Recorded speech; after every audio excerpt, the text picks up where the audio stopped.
So with the premiere of Jurassic World Dominion, we have now gotten a full look at the entire Jurassic World sequel trilogy. And with that, it's natural for movie fans just like you and me to want to go ahead and rank each of the movies in the trilogy, because that's just what we do, we rank things. And so I'm going to talk about each of the three movies, as well as do a deep dive into each of the films and why I put them in their particular order. And of course, I invite you to join in on the conversation down in the comments below for a little bit of fun. And before we get started, friends, if you find this video valuable, I'd be honored if you consider clicking the like button so people just like you are able to find it and join in on the fun. And if you want to hear my full review on any of the movies that we talk about, feel free to click the links down in the description below for your viewing pleasure. So without further ado, let's rank the Jurassic World trilogy. Okay, so starting off with number 3 in the franchise, I'm gonna have to go with Jurassic World from 2015. When trying to reboot a franchise, it's not always a great idea to have a whimpering start like this film did back about 5, 6, 7 years ago, but so be it. Jurassic World was not a bad film by any means, however, it just didn't do anything to elevate itself past being okay. To be candid, the only redeeming quality for the movie for me was Chris Pratt's performance and the fact that it was electric and you got to latch onto his character Owen. Aside from that, there was so little to love in this movie that it just kind of has this intense feeling of mediocrity. For me, the pros of the film were outweighed by the cons, which included quite a few different things. When I thought the script was pretty weak overall, the character behind Bryce Dallas Howard's performance, which was Claire, was supposed to be this really big park executive that was supposed to be all-knowing, all-powerful, very able to handle situations. But then in events throughout the film, she only proved that she wasn't capable of handling really intense situations and not even doing something as small as bonding with her nephews, and I just had so many doubts. It was such a contradiction I couldn't even latch onto her character throughout that first movie at all. And speaking of characters, almost none of them were very likable at all, and in fact, I thought most of them were pretty annoying. The overall arc with the two kids in the movie I thought was just pretty useless, and I even got really annoyed with their characters as well. They were really naggy, they didn't really show a lot of emotion. I just felt that from the energy from both of them, it was just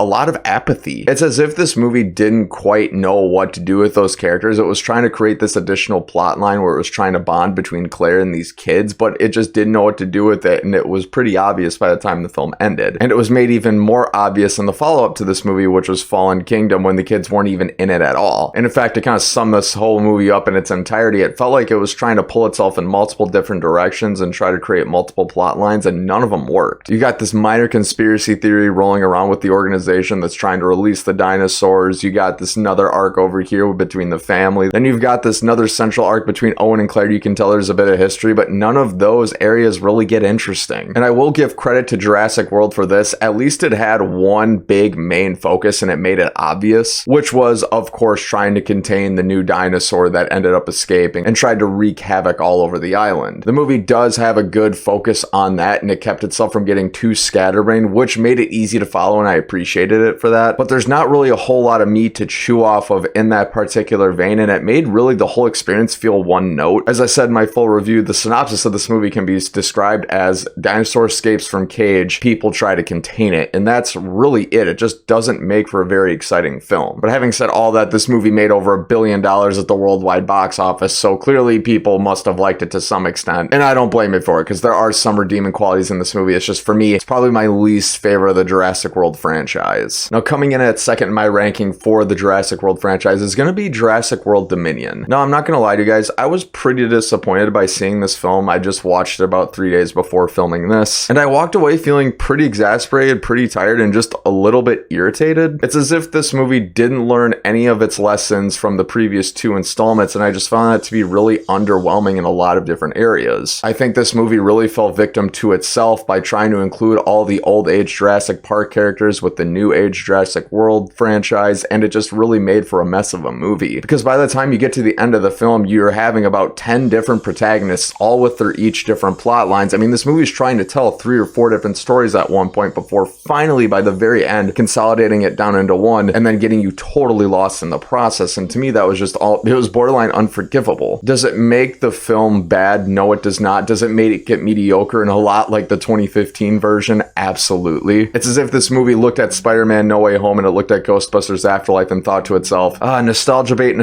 let's put that in our movie and give it a shot. And although that does work to get some butts in seats, it doesn't make for a great film, and I think that was the case with Jurassic World Dominion. It was too bloated, it was too oversaturated, it had way too much going on within it, and it just made the movie really long. I mean, 2 hours, 28 minutes for a lot of films is a bit of a stretch, and it's a really big stretch for this one because I just wasn't entertained nearly as much as I wanted to be. By trying to be 5 different movies at once, trying to tell 5 different stories at once, you become none of those things, and that's exactly how I felt about Jurassic World Dominion. But having said that, this movie isn't a dumpster fire by any means. It's still absolutely worth seeing. This is the only installment in the Jurassic World, I guess, sequel series where you really find these moments between characters where they find meaning in the mundane and they start to give a little bit of character exposition that allows you to latch onto some of the new characters that they're introducing to you. These moments of transition where we're seeing our protagonists travel from place to place could easily just be wasted and have nothing doing for them, but the film takes the time in order to make them meaningful. The best example I can think of is DeWanda Wise's character, who I can't remember her name right now, but her character and Owen have this conversation when they're traveling from place to place, and you really get to know her a little bit better, understand her morality, and you really get to appreciate her that much more. I like it when movies like this give you something to chew on for these characters, and I think Jurassic World Dominion actually did a good job of that. Additionally, there were some really surprise performances that I wasn't expecting to really carry the movie, one of which was from Jeff Goldblum, who was charismatic and really brought some intensity and some very awesome moments. And the other was the one from Mamadou Athie, who I did not even know was in the film. He just shot out of a cannon as Ramsey Cole, and I really thought elevated the film and made it a pleasant experience. I'm curious to see where his career goes after this movie, considering it was a bit of a more minor role, but a role that I noticed nonetheless. My one nitpick with Jurassic World Dominion was all the screams, the terrible abundance of screams. I couldn't help but feel like every 90 seconds I was listening to a character scream after being chased by a dinosaur, and I get it. Being chased by a dinosaur is probably going to be a very scary experience, but every single reaction I felt was via a scream, and I just got really annoyed. I mean, these actors are very talented people. They don't have to react to everything with a scream. They can show terror and peril through their performances without being loud and obnoxious about it. I don't know if that was a direction situation. I don't know if the director wanted that to go down in that way. I found it really exhausting. One redeeming quality I forgot to touch upon is the fact that the action set pieces in Jurassic World Dominion I thought were pretty sweet. Whether or not you got dinosaurs interacting with the people or chasing them, you got the dinosaurs fighting each other, you got the people fighting each other, all of them made for really intense moments and actually the most entertaining parts of the film. And I think that's one area where the Jurassic World sequel series never disappoints in its action sequences, and that stayed consistent in Jurassic World Dominion, and I ate it up. Especially when you see Chris Pratt riding on the motorcycle. That part,